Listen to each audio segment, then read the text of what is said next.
ये बताइएगा कि पाकिस्तान तहरीक इंसाफ भी आज कमेटी के अंदर मौजूद थी, जिसमें आईनी तरमीम के ऊपर इत्तेफाक के राय हुआ है। 26 नुकात जो है उन पर इत्तेफाक के राय हुआ है पार्लिमानी कमेटी के अंदर।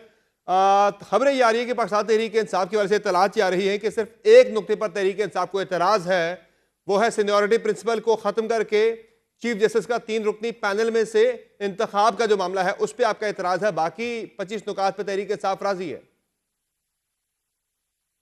देखिए, पहली बात तो ये है कि आज कमेटी के अंदर हमारी जो है वो 95% जो नुमाइंदगी थी वो नहीं थी। हमारे लोग मौलाना के साथ उनकी मीटिंग में बैठे थे। सिर्फ एक हामिद डोगर साहब वहां पे मौजूद थे, जिन्होंने ये वाज़े तौर पे वहां पे बता दिया कि जी नहीं, मैं इस पे कोई वो नहीं कर सकता, ना हम इसको मान सकते हैं, ना इससे इत्तेफाक करते हैं। ये आपका जो ड्राफ्ट है ये हमारे पास आ गया है। अब हम बैठेंगे, इस पे डिलिबरेट करेंगे और उसके बाद हम अपने कायद इमरान खान साहब से इस पे रहनुमाई लेने के बाद ही कुछ बता सकते हैं। सो हम बेसिकली इससे इत्तेफाक नहीं करते। सो ये जो उन्होंने कहा कि मुत्तफिका हो गया है, तो वो फिर मतलब है कि उनकी कहते हैं भैन भरा ने आपस में गल मुका ली होनी है, क्योंकि एज अ पार्टी जो हम वहां पे बैठे थे वहां पे ऐसी कोई बात नहीं हुई। और मौलाना साहब के लोग भी, क्योंकि जिस वक्त हमारे लोग मीटिंग कर रहे थे मौलाना साहब के साथ बैठ के, उस वक्त खबर आई कि जनाब पिछों वो मंजूर हो गया। अब हमारे पास जो ड्राफ्ट है, जिसको हम ड्राफ्ट समझ रहे हैं, वो है जो मौलाना ने हमें अपना फाइनल ड्राफ्ट दिया है। गवर्नमेंट सबमिट वाले के तो ऊपर ना हम उसमें इंटरेस्टेड।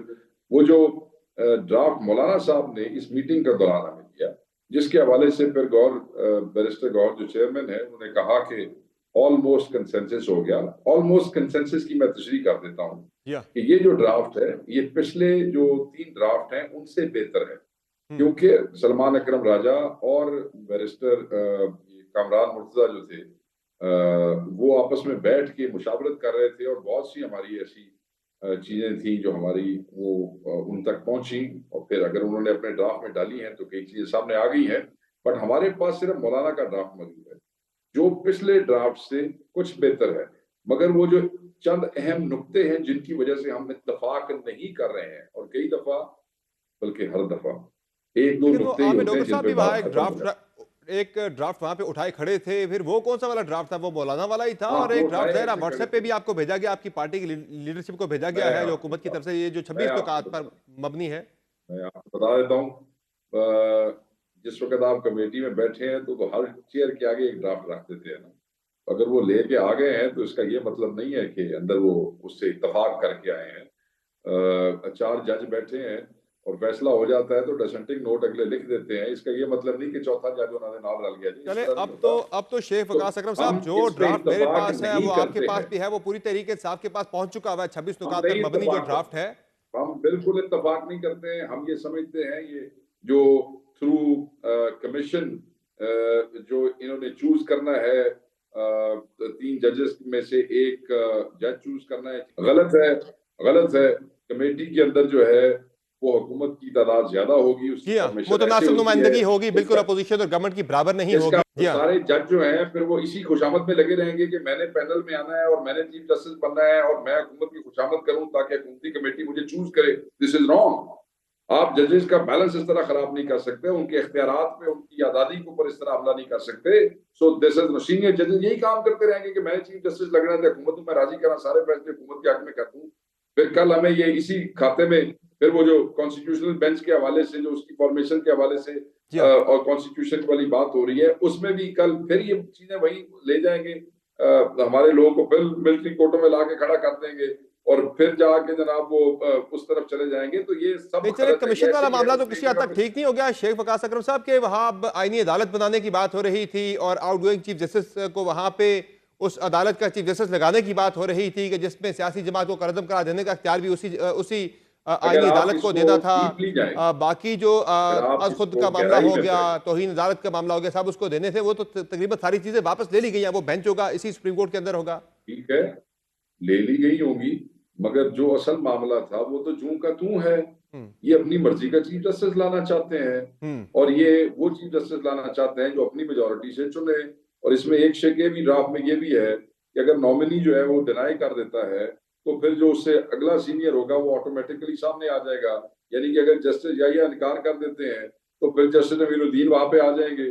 तो ये क्या मतलब क्या है? को पागल समझा हुआ है भाई, आपने कुछ चीजें हटा यानी दी देखिए हैं। ना, तीन नाम चलते जाएंगे। उठते अब एक पंजाबी चीज जो कहते थे एक जस्टिस जो की खोपड़ी होती इंटरप्रिटेशन आग है में। इस आईनी तरमीम की, शेख वकास अकरम साहब, यानी कि जो सूरत हाल बनने जा रही है वो ये होगी अगले हफ्ते कि तीन नाम जो जाएंगे उनमें मंसूर अली शाह साहब का नाम होगा सबसे ऊपर, दूसरे नंबर पर नाम होगा कमेटी के अंदर जस्टिस मुनीब अख्तर का, तीसरा नाम होगा याहिया अफरीदी साहब का।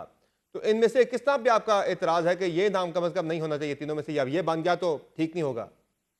नाम की तो हमें किसी पे एतराज नहीं है। हम तो कहते हैं कि इसकी जरूरत ही नहीं है। ये तो हुकूमत को आप अपनी मर्जी का चीफ जस्टिस लाने का दवाई, आप नुस्खा उनको दे रहे हैं। हम ये बिल्कुल नहीं मानते। हम ये समझते हैं जो आइन के अंदर ऑलरेडी मौजूद है, जिसमें मोस्ट सीनियर जज should be the chief justice, that's it. क्या खराबी है उसके अंदर? हम्म। अच्छा, मुझे हमारी किसी एक आदमी की जात के साथ कोई वो नहीं है। हम किसी की जात पे अच्छा या बुरा नहीं कहते हैं। हमारे लिए ये काबिल एहतराम है।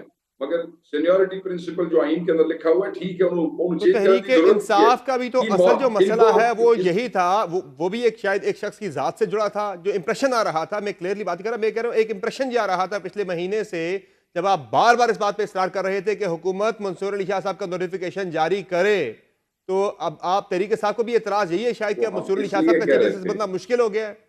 वो हम इसलिए कह रहे थे कि आपने पिछले चीफ जस्टिस का नोटिफिकेशन जो है वो तुसी 80-85 दिन पहले कर छड़े और दूसरे का अभी तक नहीं किया। तो ये भी तो एक गलत काम हो गया ना। इसमें इसका मतलब था कि दाल में कुछ काला है। आइन के ऊपर पाबंदी या आइन के साथ चलने के ऊपर अगर हम मुसर हैं तो क्या हम गलत कह रहे हैं? और आइन की रूह से he is the most senior जज। तो अगर पिछले जज का, काजी फायज ईसा का 2 महीने पहले हो सकता है इशू, तो इनका क्यों नहीं हो सकता है? ना मतलब है they are planning something, they want to get rid of him. And why they इसलिए want to get rid of him? Because they have nefarious designs. नहीं, क्यों क्यों वो प्लान करेंगे? आपको क्या लग रहा है, आपके शुबहात क्या हैं, आपके खदशात क्या हैं? हमारी पार्टी को बैन करना चाहते हैं, इमरान खान का मिलिट्री ट्रायल कराना चाहते हैं, अपनी मर्जी की लेजिस्लेशन करवाना चाहते हैं, अपनी मर्जी के फैसले कराना चाहते हैं। और इस मुल्क में वो जो इनका जो नाजायज एक कब्जा है उसको लेजिटिमेसी दिलवाना चाहते हैं। इलिजिटिमेट गवर्नमेंट जो है वो अपनी मर्जी के चीफ जस्टिस को चुन के उसके थ्रू लेजिटिमेसी देना चाहती है अपने तमाम इलीगल एक्शंस को। बहरहाल जो आईनी बेंच होगा उसका चीफ, यानी उस बेंच के क़याम में चीफ जस्टिस का कोई रोल नहीं होगा। वो तो एक कमेटी जो है वो करेगी, सारे मामलात को देखेगी जो, और वो 5 अरकान पर मुश्तमिल जो है वो आईनी बेंच होगा। और उसका चीफ जस्टिस से कोई ताल्लुक नहीं होगा। वो कमीशन या कमेटी जो बैठेगी वो उसका तय करेगी, चारों सूबों की नुमाइंदगी उसमें होनी हाँ, है, तो तो वो उसमें कमेटी कमीशन कौन होगा? हाँ। नहीं, वो कमेटी कमीशन कौन होगा? हम्म।